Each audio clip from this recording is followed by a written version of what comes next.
No, that's cool. You made a couple of name mentions that kind of caught my ear, of like, because I was going to ask you about, like, is there certain talent like that come from schools you know are going to be good? Because it seems, as someone who's a complete observer, has never done anything in the business at all, that certain, like, whenever I see someone come out of like the Create a Pro Academy, they're always usually at least have a general idea of what they're doing, like Statlander or, Max Caster, that sort of thing. Are there some that are good? And then we don't have to name any of, but there's some that when you see that's where they were trained, you're like, oh shit, this is not going to be good. Dude, that happens a lot. And I won't Sure.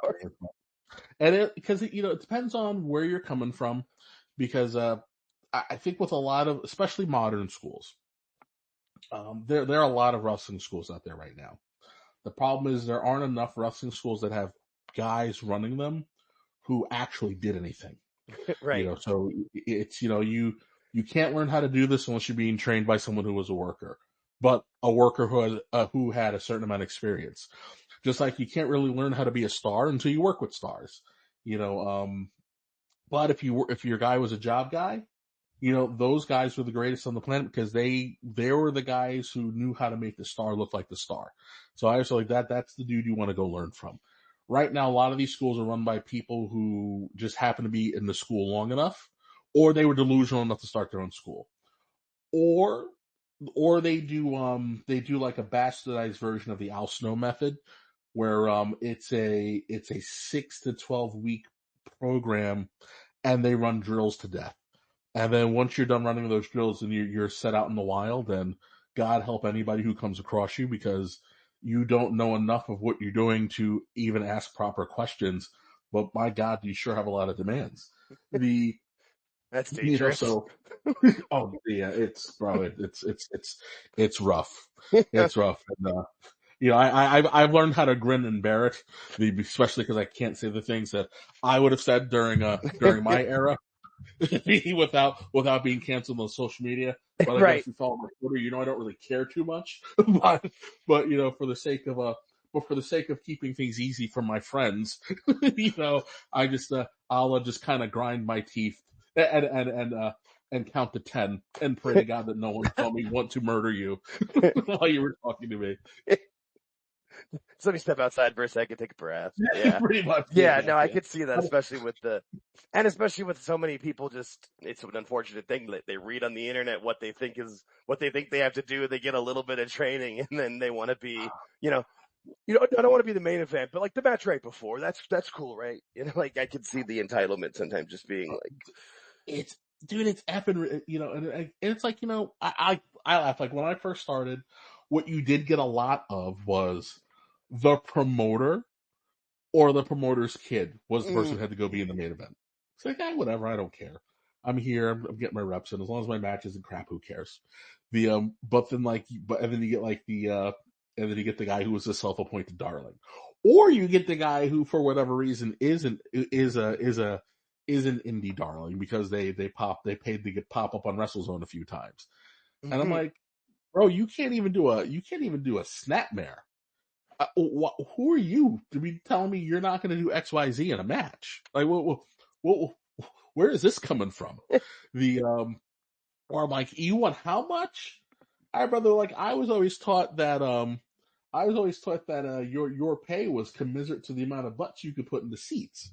So how many butts are you going to put in these seats? Because if I'm going to give you $100, $200, that means you should be giving me at least $400 worth of tickets sold. Oh, you can't do that? Okay, sorry. I don't think we have too much to talk about then. It's the end of that conversation. Yeah. Unfortunately, that's not how it works anymore. Because you get someone who's like, man, I'm going to come out here and, I'm going to give you a 10-minute match. All right, bro. Like, I saw what you got, and you want to do a 10-minute match, but you only got 4 minutes of wrestling in you. So maybe we only do 5 plus entrances. All right, cool. $50 for what? You just showed up and you gave me a half-ass match. What am I giving you $50 for? Like, you should legitimately be getting a hot dog and a smile. But, and a begrudging smile, no teeth in the smile. That's it. Yeah, and a begrudging smile at that. Yep. That's it. So long, farewell. I don't remember saying farewell. Kev, how you feeling about the Swerve Strickland experiment over at AEW there?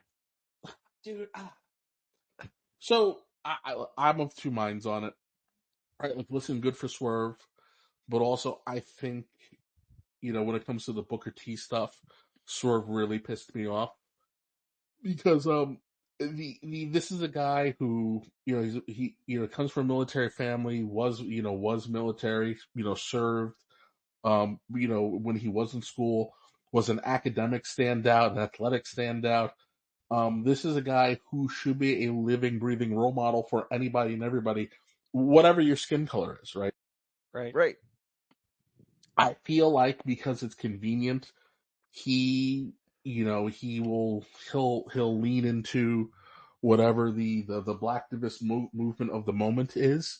Like, oh, hey, Swerve, what do you think about? Well, why are you asking about that? I'm going to do me. But this thing happened. Well, this is just a travesty for all black people. And I was like, bro, there's no reason to play that game. Like, and even like, and just with the, I don't know, he likes to play hard. I'm like, bro, you're a suburban kid. You grew up in Germany. Right. Like, you don't know anything about hood life. What are you doing? Like, you're playing, like, I get it. We all got a role to play, but you're playing a role you got no business playing. Like, come out here and shine and be a super athlete and wow people.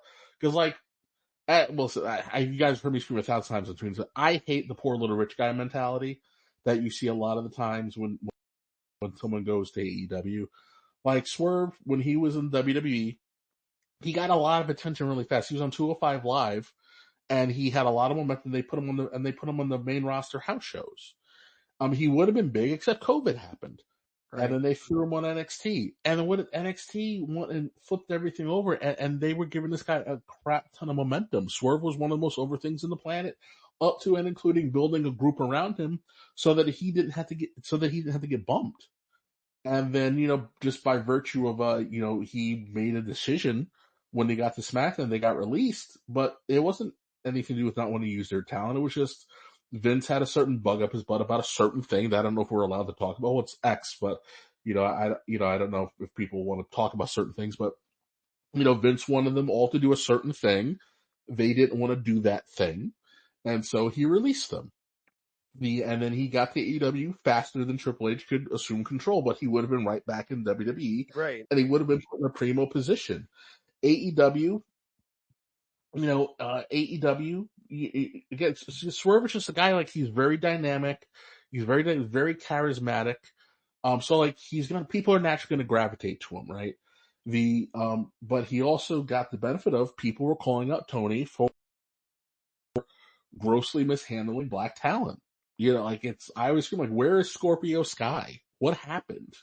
God, I hadn't thought about him forever.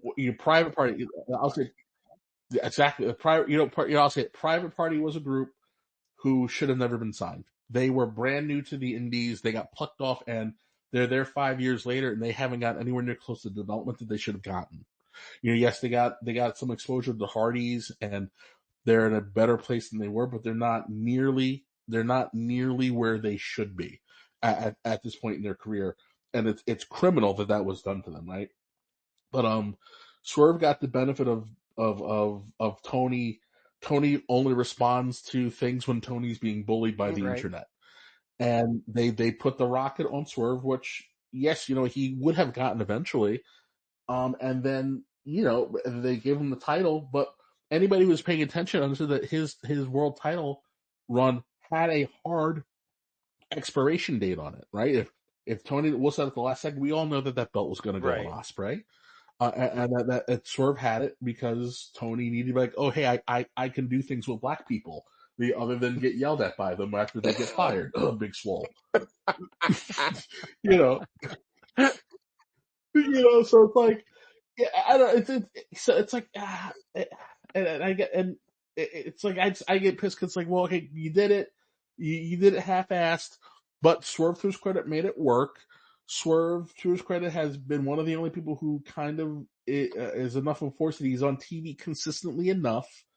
But he does a lot of really dumb things and says a lot of really dumb things and makes it hard for you to want to really get behind him, as an observer and get this guy over the moon. And AEW is in a space right now where they're not cool.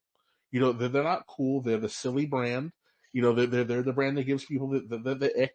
They need athletes who can drag them to the other side and get that mainstream appeal and get people who used to watch it to feel good about it again. Like it's kind of like the dork brand.